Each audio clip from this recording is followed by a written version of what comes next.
जी हाँ, नमस्कार मित्रों। ये एनटीपीसी ग्रीन का आईपीओ आया है और उन्होंने खुद से सेबी में ये बताया है कि हमारे आईपीओ में ऑलमोस्ट 100 रिस्क फैक्टर है।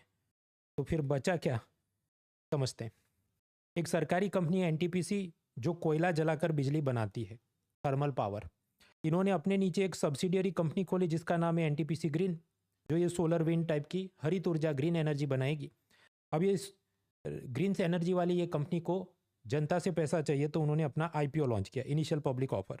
अब स्वाभाविक है, जब भी ऐसा आईपीओ लॉन्च करते हैं तो सेबी से मंजूरी लेनी पड़ती है, और कंपनी ने सेबी में एक रेड हेरिंग प्रोस्पेक्टस यानी आरएचपी अपलोड करना होता है। कोई भी उसे डाउनलोड करके पढ़ सकता है। तो मैं पढ़ रहा था, तो एनटीपीसी ग्रीन ने खुद ऑफिशियली कबूल किया है अपने प्रोस्पेक्टस में कि हमारे 98 रिस्क फैक्टर हैं। इन कंपैरिजन स्विगी का आईपीओ जो अभी आया उसमें 83 रिस्क फैक्टर लिस्ट थे। पेटीएम का आईपीओ कुछ साल पहले आया था, उसमें 8080 रिस्क फैक्टर थे। खैर, हम यूपीएससी की तैयारी कर रहे हैं, आईएएस आईपीएस एग्जाम। जो मेंस एग्जाम होती है उसमें आप जानते हैं जनरल स्टडीज मेंस पेपर 3, उसमें टॉपिक्स हैं इंफ्रास्ट्रक्चर एंड एनवायरनमेंट। तो उसी का एक मुद्दा बनता है चैलेंजेस टू ग्रीन फाइनेंस, कि ये कंपनी का आईपीओ लॉन्च करने में इनको 98 रिस्क फैक्टर कैसे।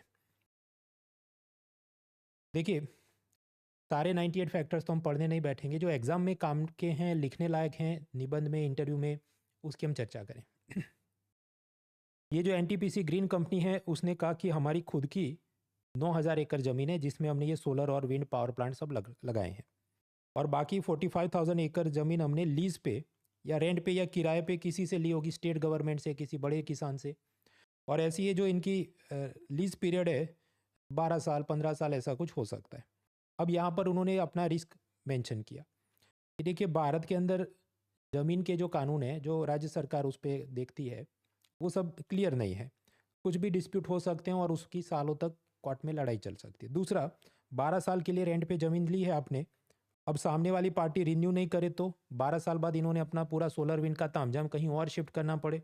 तो जब ज़्यादातर लीज पे लेकर ज़मीन पे ये काम हो रहा है, it can create problems. That is the first risk. दूसरा बड़ा रिस्क इन्होंने बताया है पॉलिटिकल अनस्टेबिलिटी।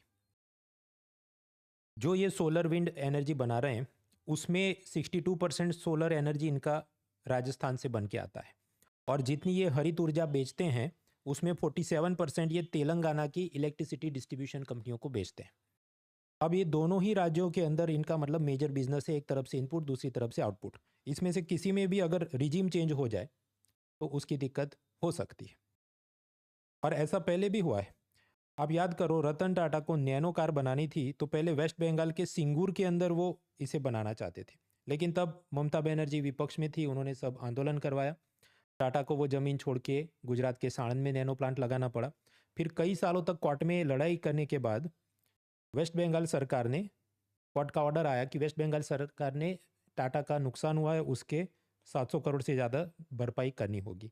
लेकिन ऐसी जो इकोनॉमिक पॉलिसी अनसर्टेनिटी बनती है, आर्थिक नीतियों में अनिश्चितता, उसके चलते बिजनेसमैन या कोई भी company it faces many challenges. तो अगर राजस्थान और तेलंगाना में विपक्ष की सरकार आ जाए और वो सोचे ये तो केंद्र सरकार की कंपनी है, इसको क्यों इतना हमें मदद करना है, तो it can create problems. Solar और विंड प्रोजेक्ट जो होते हैं, आप अभी लगाएंगे तो उसमें जितना इलेक्ट्रिसिटी जनरेट होगा आप किसी को बेचेंगे, आपका पूरा इन्वेस्टमेंट प्रॉफिट रिकवर होने में लगभग 25 साल लग जाते हैं। तो 25 साल लग जाएंगे, बहुत सारी ज़मीन 12-12 साल के रेंट पे ली है, तो आप समझो ये पूरा मोनेटाइजेशन में चैलेंज हो जाएगी। सोलर एनर्जी, विंड एनर्जी को ग्रीन हाइड्रोजन से भविष्य में चुनौती हो सकती है, ऐसा ये आईपीओ प्रोस्पेक्टस खुद कहता है।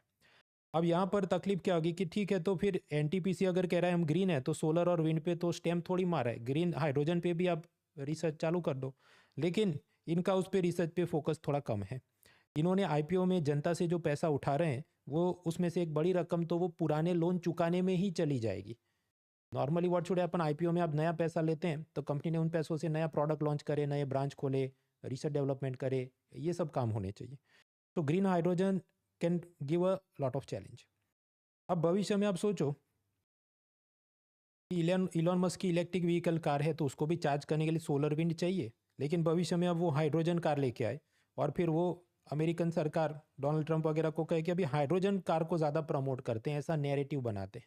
तो फिर ये क्लाइमेट चेंज की समिट के लेके भविष्य में जितना भी क्लाइमेट चेंज का डील्स होगा उसमें वो कहेंगे नहीं सोलर विंड के लिए कम पैसा देना है, हाइड्रोजन और हाइड्रोजन व्हीकल को मोबिलिटी के लिए बहुत पैसा देना है। अगर ऐसा हुआ तो भविष्य में फिर ऐसी ही कंपनियों को प्रमोट करने के लिए भारत सरकार पे भी धीरे धीरे दबाव बने कि सोलर विंड को कम सब्सिडी दें, ग्रीन हाइड्रोजन को ज़्यादा सब्सिडी दें।